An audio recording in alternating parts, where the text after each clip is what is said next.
Hey, it's Vas here from Aussie Playground, and today we're going to be looking at a running video with the RaiderXL. Now, I've already unboxed this car. I've also done a few running videos with it, and I've done a review for it as well. So if you want to check out some of the previous videos, please be sure to check out the video description.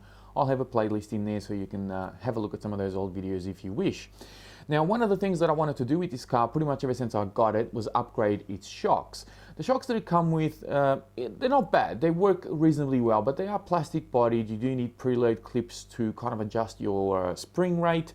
And they are a little bit fragile because the caps can pop off if you do sort of do some high jumps with this, or you had some awkward landings and put a bit of extra stress on those shocks. So after looking around for a little while, I eventually found these TrackStar shocks. And of course, I'll give you guys a bit of a close-up of the shocks that are mounted on the car as well as I'm talking to you. Now, there are a couple of modifications that I did with these shocks in order to make them fit on the Raider. First and foremost, the little black kind of top eyelid here that goes on the top of the shock. This you kind of need to use a reamer of just a standard body reamer and just kind of trim out just a little bit on both sides to be able to make them fit and sit in there, and so that they don't, they're not super tight and they have some movement. Just trim it out a little bit and they'll actually fit in there just fine. They don't come with a little chrome ball end at the bottom of the shock, so you'll need to pop that one off the existing shocks, put it into the new shocks, and then you can mount it onto the car. They also don't come with any oil, so you'll need to put oil in these, and you can choose whichever oil you want to use, and away you go. it took me a couple of different types of oil to kind of get the spring rate right. You can see that the back here is a little bit stiffer, the front's a little bit softer, and I really wanted that to be the case because the motor's on the back here, most of the weight is towards the rear of the car. I wanted these shocks to be a little bit heavier. The front, I wanted them to be a little bit lighter so that the steering and everything can sort of adjust and be fairly plush over certain rough terrain, I guess. Believe it or not, it actually works very, very well. The only other thing I did with the shocks was just on the front ones, I'm using the existing springs that came on the original shocks.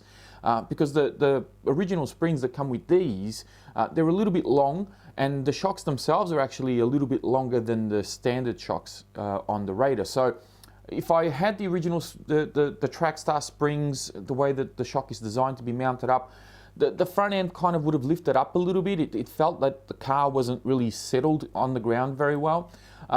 Having the original Raider springs in these shocks kind of gives me a slightly softer feel on the suspension, allows the tyres to kind of bounce around and be quite plush over the rough terrain, as I said.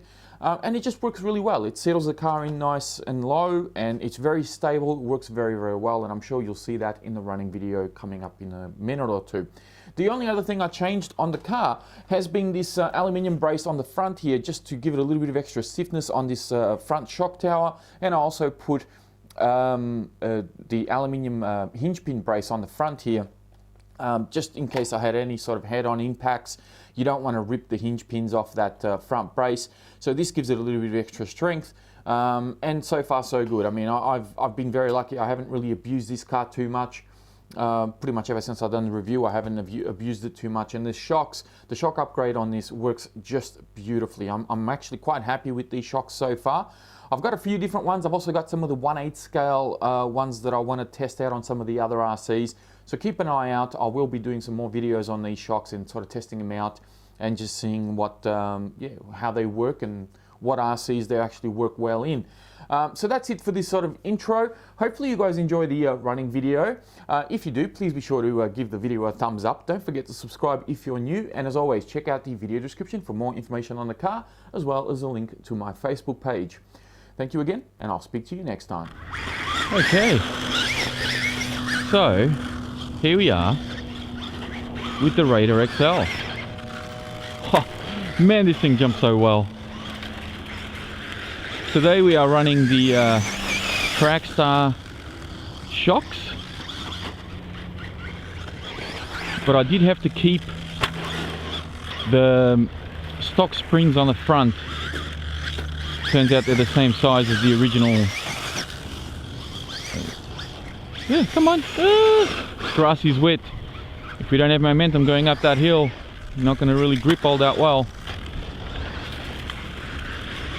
Because the springs that come on these, well, actually the shocks, the front shocks that I used are just a smidge too long. And if I use the standard springs, it kind of lifts the front up a bit too much.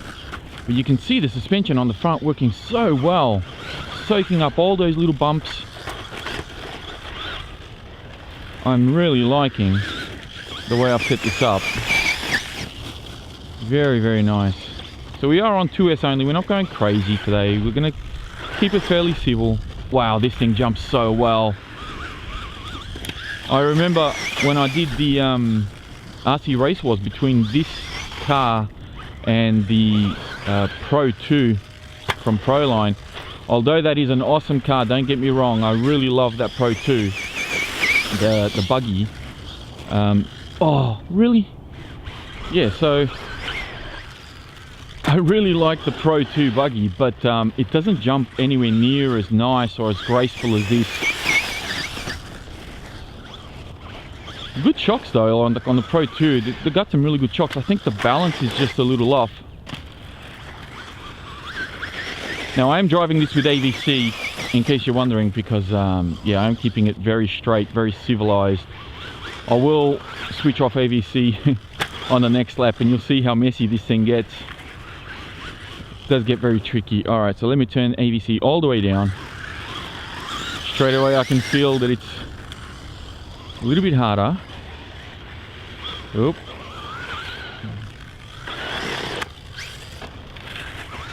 Oop, oop, oop, oop, come on. See, I have to go a little bit easy on the throttle around the bend. Oh, no. Come on. Ugh, it's all sorts of messy. See what I mean? AVC on two-wheel drives works so well. I would really encourage Horizon to introduce it into more of their two-wheel drive vehicles and not so much the 4x4s. I mean, they've got the Losi 5T with AVC now, which I think is just unnecessary. Whee! Almost out of shape there. Alright, well, let's take it somewhere else. Let's have some more fun with it. Okay, AVC back on. So, in case you're wondering what AVC is, okay, so this is AVC on. No touching of the steering. Okay, I'm going to do it again. I'm going to go over here and you're going to see no touching of the steering. Nice and straight, and it even done a front flip at the end. And now I'm bogged. No, I'm not. Alright, now I'm going to turn AVC all the way down and we're going to do it again. That's the difference. So AVC definitely helps for those of you who find it a little bit difficult to drive two-wheel drives, or who don't want to be spinning out all the time. If you just want to bash, obviously if you're going to be racing you can't use it. You really need to rely on your skill, but it's not an on and off. You can turn it down so that it doesn't help you as much, and as you get better with the car you can keep turning it down to the point where you may not want to use it at all. I mean, I think it's an absolutely brilliant invention to have that gyro, that advanced vehicle control as they call it. Oh, no! Oof, lucky. I'm really liking the suspension on this, and I'm not just saying that. Like, it's really, you can see the wheels bobbing up and down. They don't seem to be bouncing around too much. It's really planted on the ground. Really nice shocks, these. Nice soft flush landing on the grass there.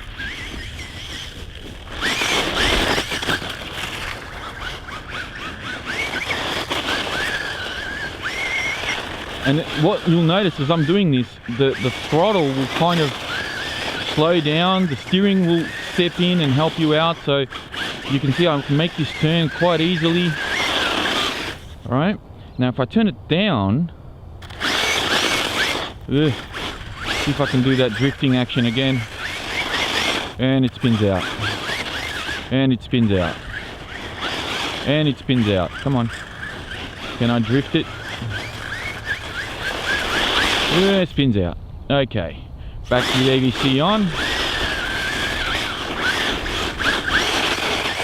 And everything's good, life is good. All right, let's go around the bend. Let's see if we can actually hold this around the bend. That'll be interesting. I don't remember if I actually drove this car around here. I think I only took it on the outside little jumps. Oh, nice. Just on 2S. I think when I initially tested this car, it was just outside. I never actually brought it in here.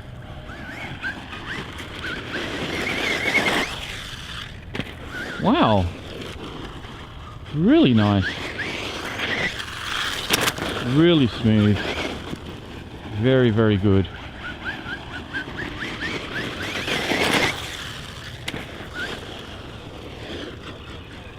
What a grouse car. I have to say, out of all the two-wheel drives I've ever owned, this is by far my favourite. By far, especially with AVC now. It is such a good little car. Well, you know, it's a stretched chassis, so it's supposed to be 1/8 scale, two-wheel drive. I think what I want to do next to it is I want to get a clear body and I want to paint up a different colour scheme for it. Maybe go with a red and just make it a little bit different from all the others, since I've got a couple of upgrades on there now. Go with some red, do some silver, and even some black as well. It'll be good fun to paint up a clear body for this. Alright, I think we've seen enough of this guy, and the verdict on the shocks is that they are very good. I'm very impressed with them so far. No leakages to report, no breakages, nothing's bent, and the car handles beautifully. I'm really happy with this setup. That's it for this video, guys. Thank you very much for watching, and I'll speak to you next time.